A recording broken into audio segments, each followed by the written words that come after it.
Sir, ಈಗ ಜನಗಣತಿ ಎಡವಟ್ಟುಗಳ ಹಿಂದೆ ಷಡ್ಯಂತ್ರ ಇದೆ ಅಂತ ಹೇಳಿ ವಚನಾನಂದ ಶ್ರೀಗಳು ಹೇಳ್ತಾರೆ. ಯಾರು? ವಚನಾನಂದ ಶ್ರೀಗಳು.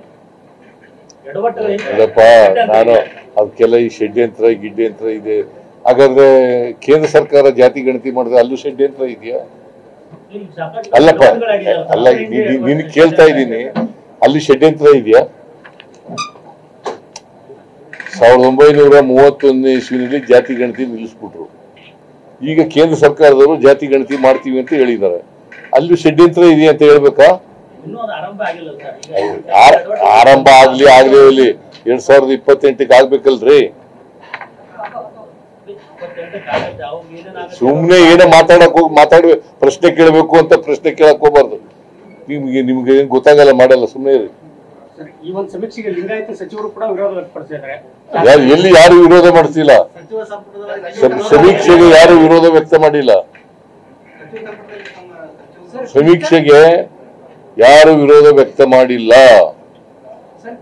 ಸಮೀಕ್ಷೆ ಎಲ್ಲರೂ ಮಾಡ್ಬೇಕು ಅಂತಲೇ ಹೇಳಿರೋದು. ಈಗ ಸಾಮಾಜಿಕ, ಈಗ ನಿಮಗೆ ಈಕ್ವಾಲಿಟಿ ತರಬೇಕು ಸಮಾಜದಲ್ಲಿ. ಈಕ್ವಾಲಿಟಿ ತರಬೇಕಾದ್ರೆ ಯಾರಿಗೆ ಅವಕಾಶಗಳಿಂದ ವಂಚಿತರಾಗಿದ್ದಾರೆ, ಯಾರು ಬಡವರು ಇದ್ದಾರೆ, ಅವ್ರಿಗೆ ಅವಕಾಶ ಕೊಡ್ಬೇಕಲ್ಲ. ಪ್ರಯಾರಿಟಿ ಮೇಲೆ ಪ್ರೋಗ್ರಾಮ್ ಮಾಡ್ಬೇಕಲ್ಲ. ನಾನು ಮಾತಾಡುವಾಗ ನೀವು ಪ್ರಶ್ನೆ ಕೇಳಿದ್ರೆ,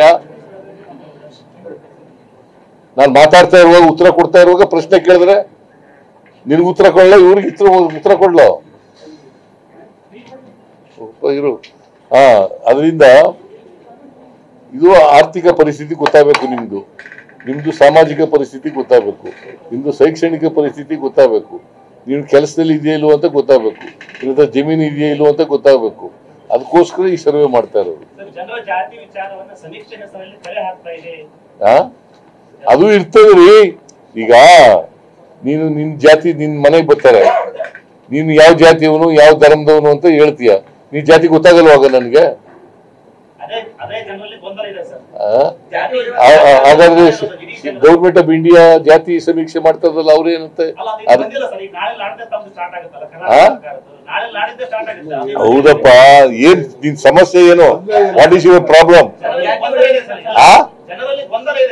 ಏನ್ ಗೊಂದಲ ಏನು? ಅದೆಲ್ಲ ತೆಗೆದ್ಬಿಟ್ಟಿದ್ದಾರೆ ಈಗ.